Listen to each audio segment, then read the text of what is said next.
Thanks very much for joining me for a quick chat. Uh, it's a pleasure. Thank you very much for asking me to be part of Stated. To me, the iPhone, in a lot of ways, was sort of like the 21st century equivalent of the early Leicas that enabled some of the European progenitors of street photography to Yeah. be out and about in the crowd and capture moments. And I wonder if that's what you found most compelling about mobile photography when you first started with it. Most definitely, I have to completely agree with you. I started about year and a half, almost 2 years ago now, and I'd previously shot with big cameras. I've got a Canon 7D that's gathering a little bit of dust, a few other cameras as well. But it was completely the freedom that was offered by this very simple photographic device, a little box, push one button, and nobody paid attention to me, and I could blend in for the first time. I could take photos all the time for the first time. I'd never had that luxury before, and I think as I wrote in the comments, the pressure was off. Really, I didn't have to get it right. I could experiment all the time, and I could let go of the photos a lot quicker than previously. I think, yeah, I overcomplicated things when I was using the big camera. Is that because another liberating aspect then of using the iPhone was that you were forced to work within or with a device that really had some fairly strict limitations? Very much so, especially starting with the 3GS, way back when, and it didn't have the best camera, and I think 3 megapixels.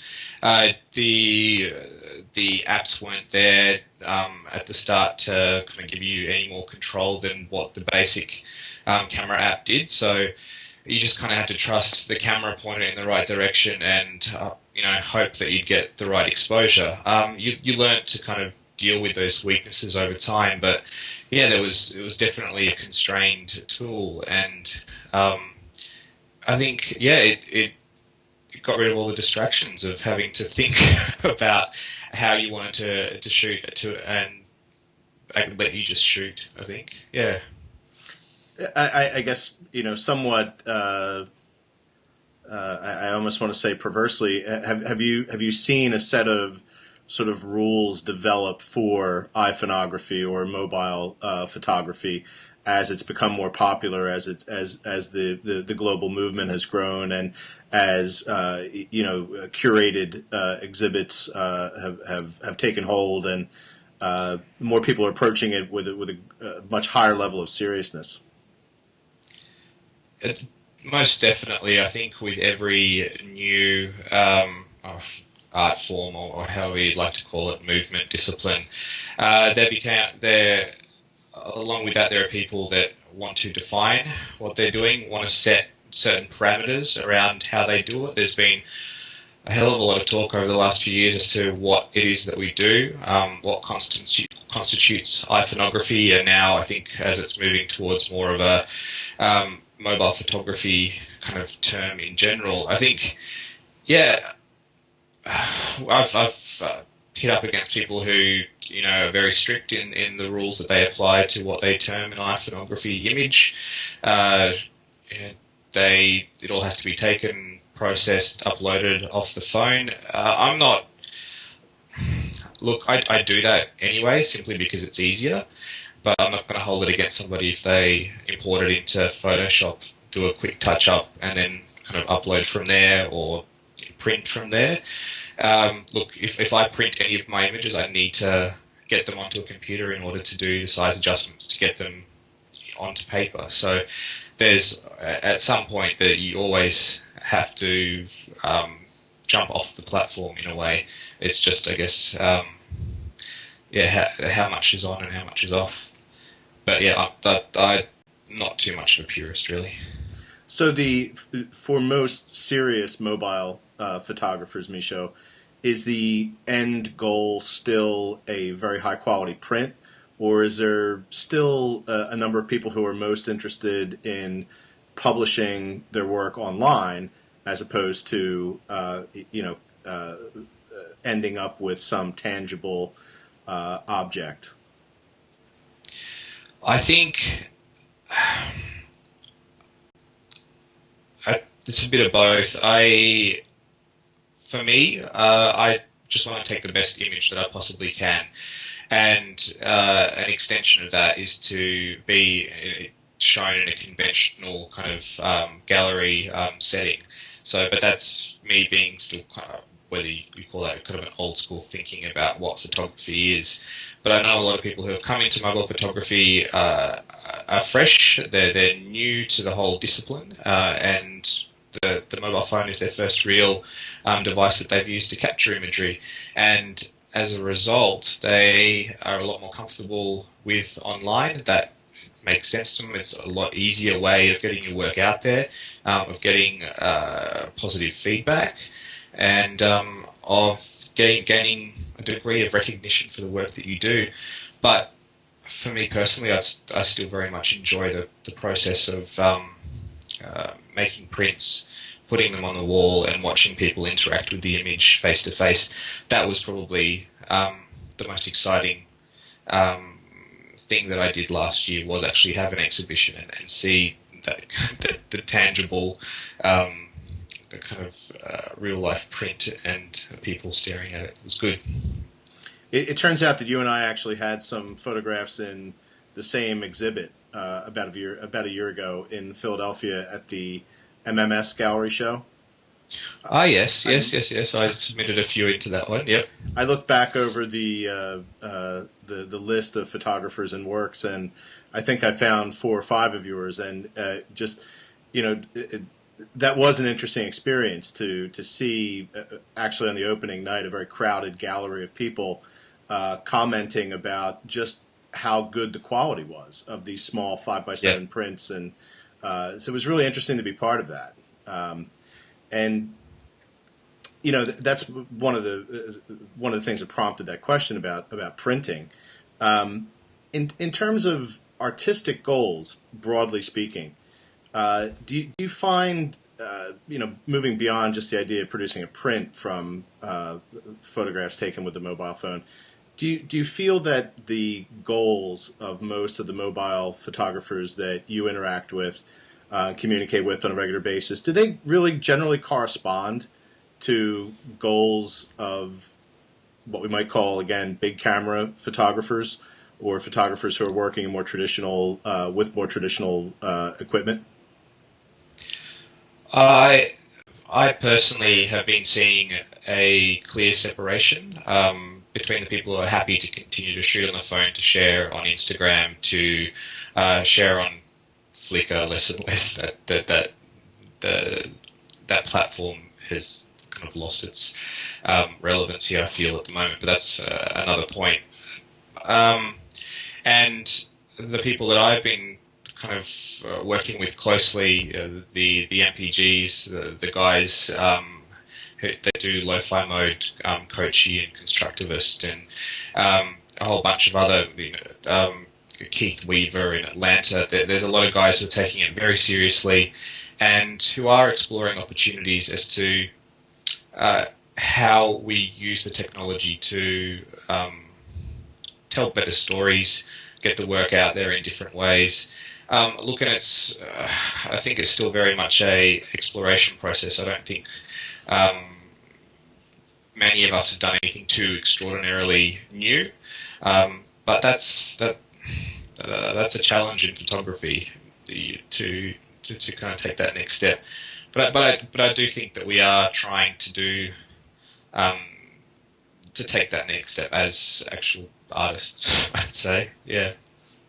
One of the interesting comments you made in response to the questions that I emailed you was that you were really surprised at how slow the major camera manufacturers have been at producing sort of, again, big cameras, or at least small portable cameras, dedicated cameras, dedicated photographic devices that incorporate some of the functionality of mobile phones, the onboard post processing, for example. So, Yeah. and in reading that, I guess I had a fleeting image of a time when perhaps the distinction between the small pocket cameras and smartphones really kind of disintegrates altogether. That they'll maybe be one and the same. That maybe companies like Canon, for example, would stop producing things like the S100 or Samsung, which is a brand that you mentioned. Do you see that kind of development as likely? Most definitely, and funnily enough, I think Polaroid released a hybrid at the recent, what is it, CES Yeah, consumer trade, electronics show. Yeah. and so yeah, very much call it a bit of a cut and paste job, sticking together a pretty simple Android back onto a point and shoot camera with Wi-Fi capabilities. So they've taken that first step. It looks a bit clunky, but I can imagine that there will be plenty kind of following in their wake, releasing phones and cameras that bring it together. So yeah, at some point, I think the term mobile photography will fall away, and yeah, it'll be a very normal thing to shoot, edit, and share on the spot. I think, yeah, we were already seeing that. The last few months I've just seen a massive transition and awareness of mobile photography in a number of different circles, and a take up because of the ease of the process. And I think the 4S has really changed the game in terms of the image quality as well. It's a big step up, and a lot of people are like, well, that's really all I need to take decent photographs. Yeah. We're certainly seeing that trend with major newspapers where I think an increasing number of photojournalists are abandoning large DSLRs and even things like the Leica M9, for example, just because it's too conspicuous for some situations, and they find that it's much easier to navigate a tense moment and get a good shot using just a mobile phone. Totally agree. And we've actually been forming some good friendships, I'd say, because of Instagram, with a number of photojournalists throughout Australia who shoot for the main Fairfax publications, and they've been picking up their phones again in a kind of liberation. They're out there shooting and enjoying themselves again. I mean, they're still primarily using their big cameras in their day-to-day, but when they kind of clock off, they're there to take pictures, share, and engage in that feedback process that Instagram provides, which I think they didn't have that opportunity previously. I think it was quite rarefied air with the professional photojournalists, and it's been really good to see their I guess acceptance, but kind of their take up of the technology as well, and the extraordinary things that they are able to do with it as well. Has been a real eye opener. It certainly makes great sense that there would be great uptake there. I wonder what your thoughts are, both personally and about mobile photographers generally, in terms of the possibility of a circling back to larger cameras, or maybe even to film, or to a more traditional approach. I mean, you mentioned that you're still very much shooting a lot of street, but you're also becoming interested in industrial landscapes and rural landscapes. And, particularly rural landscapes lend themselves very well to, even large format photography. Is that something you're tempted to go back to, or are you still, are you done with film at this point? Are you, what are your, how do you feel about that? I don't think you're ever. I'm always on the lookout to see what is being released, what it does. I think I am genuinely waiting for that first usable hybrid camera where I do have the ability to edit in field on the same device. I think that's something that I've found really cathartic, being able to determine the look and feel of an image with the actual environment in front of me. I don't like going back to the separation that Photoshop or Lightroom demands. So I don't know if I'll go back to film. I think having taken the last 50,000 photos on a touch screen, which lets me kind of control the exposure to the nth degree and have that dynamic kind of interface, it would be very difficult for me to step back to film. But I do look at what Samsung's doing, what Fuji is doing. I mean, the X series are beautiful cameras, and as a street shooter, you are tempted to kind of pick one up and see what you can do. I do have one of Samsung's kind of smaller form interchangeable lens cameras, but I told myself I'd go out there shooting with it, but I take a few shots and then I just straight away go back to the phone. Right. Yeah. I've certainly experienced that as well. I was in Stockholm about a year and a half ago, and I had my 5D Mark II with me, and I had a smaller point and shoot, and I think maybe I took 50 or 60 photographs, and they were all with the iPhone. And that was the first time that ever really happened to me, but it was because of the circumstances, because of the portability, the ability to capture things that I would have missed simply by having to pull up with a larger camera. I did. I was in. Went to East Timor to do some development work mid last year, and I did shoot with my 7D and the phone kind of side by side.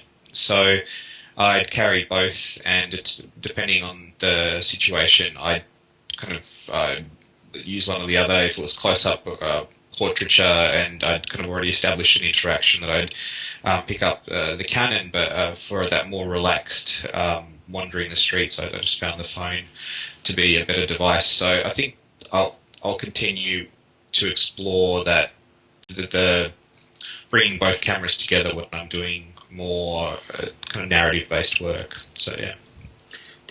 Are you getting opportunities to do commercial or professional work with the iPhone? For example, any reportage or maybe advertising work or anything like that? Have people been contacting you about opportunities along those lines?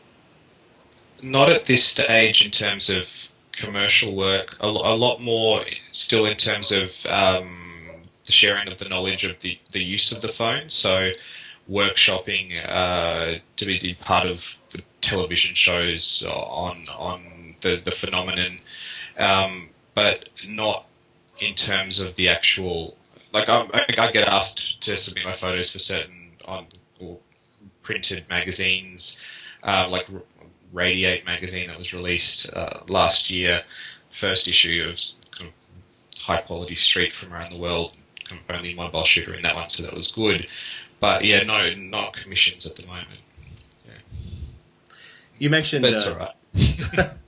Well, I'm sure they'll come. Yeah. You mentioned workshopping. Tell me a little bit about what it's been like teaching iPhone photography or mobile photography. What are your workshops like? What are some of the sort of basic principles that you try to impart to people who, and maybe they've had the phone for a while, but they've never really taken photographs with it? Yeah. So I haven't. I'm about to start doing formal workshopping processes. In March, kind of have doing my first one with the Monash Gallery, which is quite a kind of well-established, classic, old-school photography gallery in Melbourne. But over the last year, the growth of the Melbourne Instagram community and the Insta walks that we've been doing has really given me an opportunity to go out there as a bit of a leader of the kind of the movement and help people to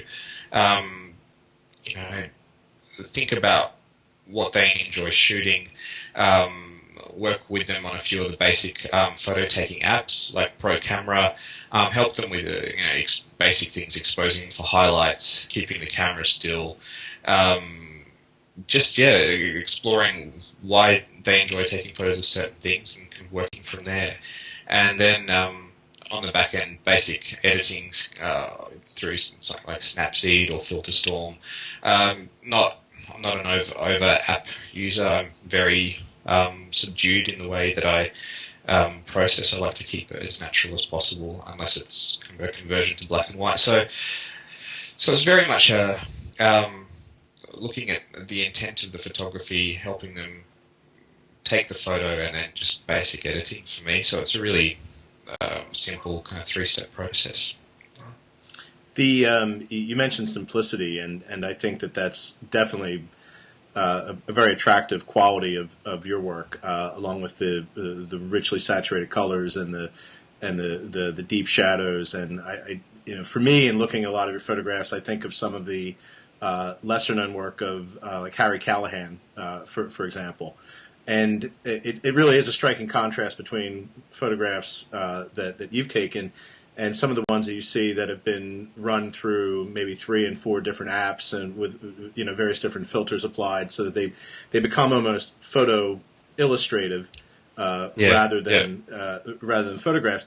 Do you see a larger trend towards simplicity? To put it another way, are the people that who are the most serious artists in the mobile photography world, are they following a similar sort of trajectory away from apping things multiple times and towards the sort of simplicity that's also your goal? That's a question that could get me into trouble. Look, there are a number of us. It's like every photographic discipline or group.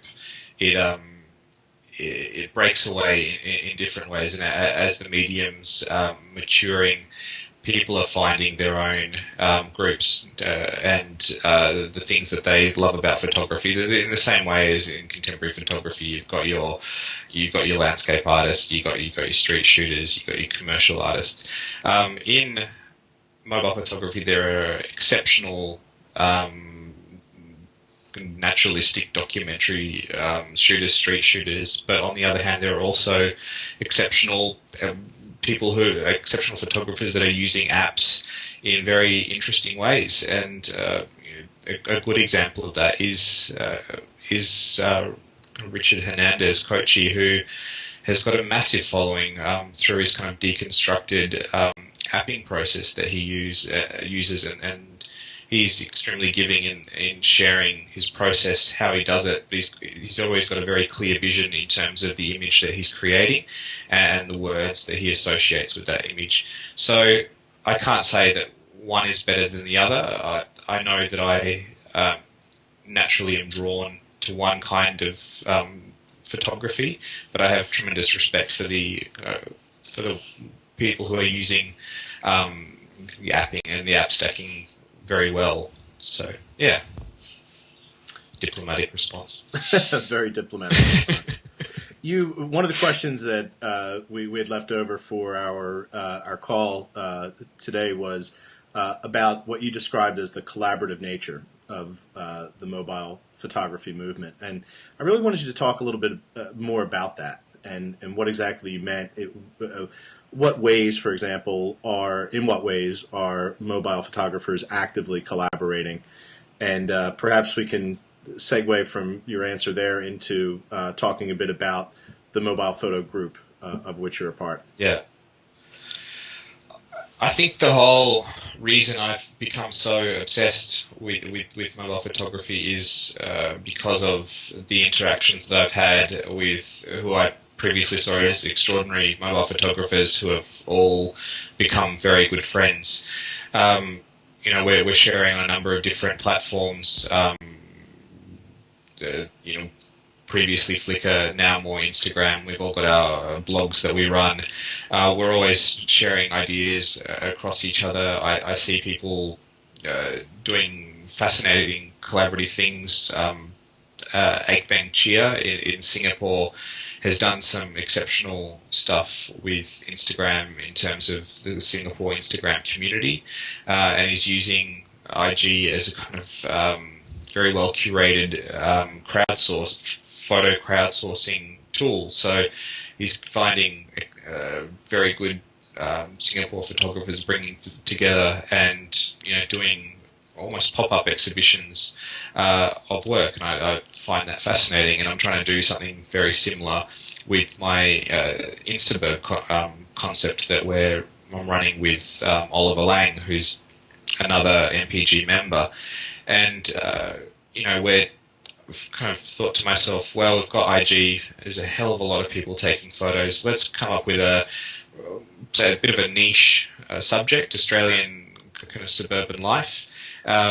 See what people come up with. Let's get on board a few good judges, do a bit of curation, and let's present it. So we're in the process of announcing finalists. We're going to put it together as a blurb book.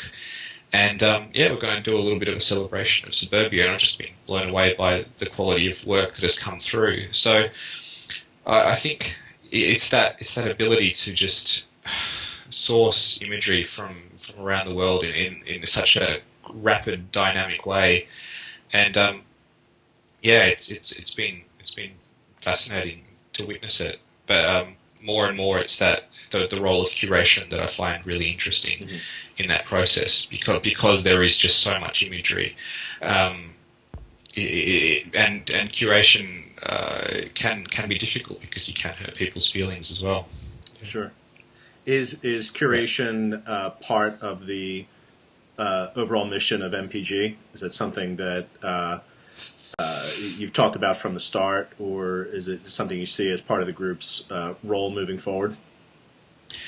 I think so, and I think first up, it's been we're currently working on curating each other's work, kind of criticising and kind of working together to curate our own work in hopefully a book form in the next couple of months. We're kind of well on our way, and it's very difficult to find quality criticism on online platforms. It is a culture of likes and kind comments, and if you don't like a photo, you don't say anything, so you don't get that in-depth commentary and criticism. And I think in MPG we have been trying to provide that, and I think we've been friends for a while now. We all kind of came up at the same time.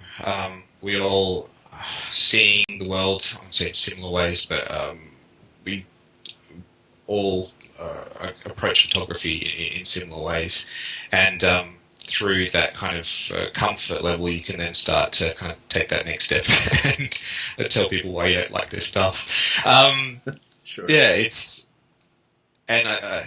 so that's the first step for us, and that's why people have been seeing us a little bit as a closed group. We haven't been taking on that many new members. It's going to be one a year or so. Is kind of what we're targeting.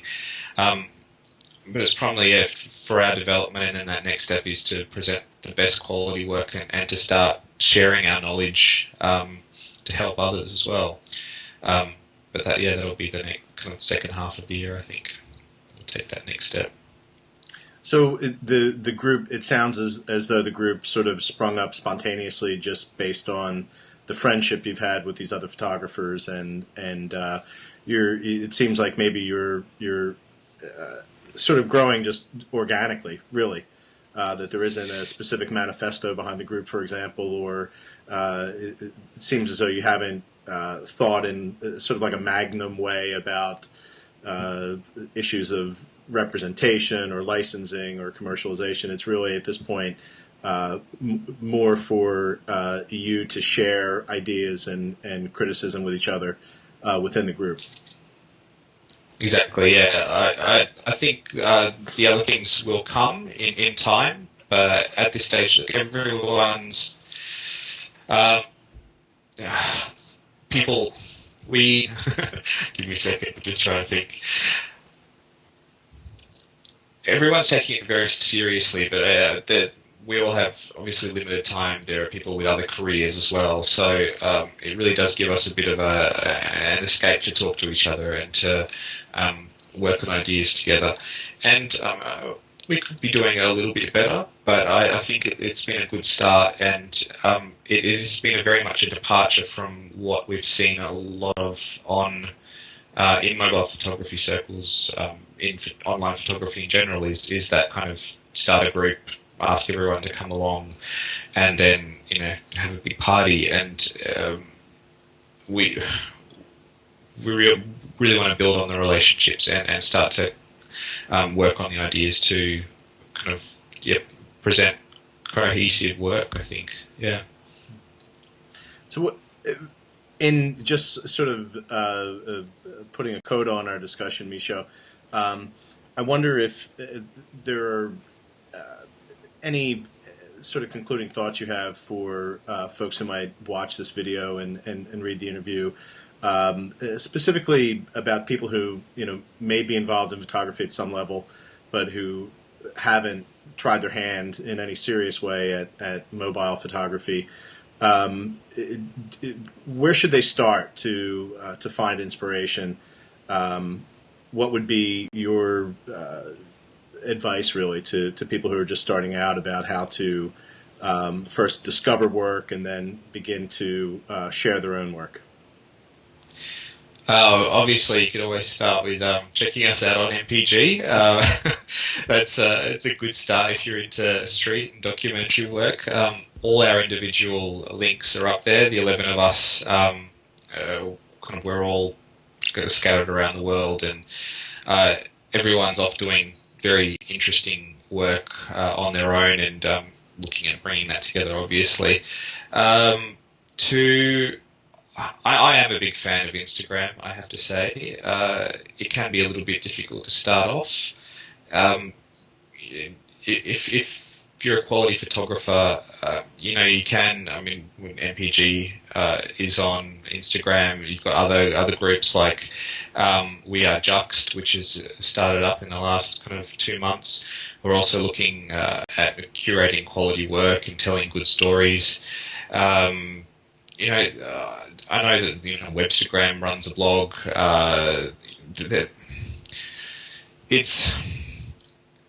I could point people to the iPhoneography.com, Life and Lo-Fi blogs, but they become a bit tech-based. So the best thing I can say is, post your work up on Instagram. Look through the popular page. Look through recommended users. Find people whose work you like, and say hello, and start forming conversations. And from that, it kind of cascades through, and you will find people whose work you do like, and you make friends too. Well, Misho, again, thanks very much for taking the time to add a bit of a brief video conversation to the interview. I know it's something that our readers enjoy quite a bit, and best of luck with everything with MPG and Thank you very much with your ongoing work. And I certainly look forward to continuing to follow you. Thank you, and thanks for asking me to be involved again. Cheers, much appreciated.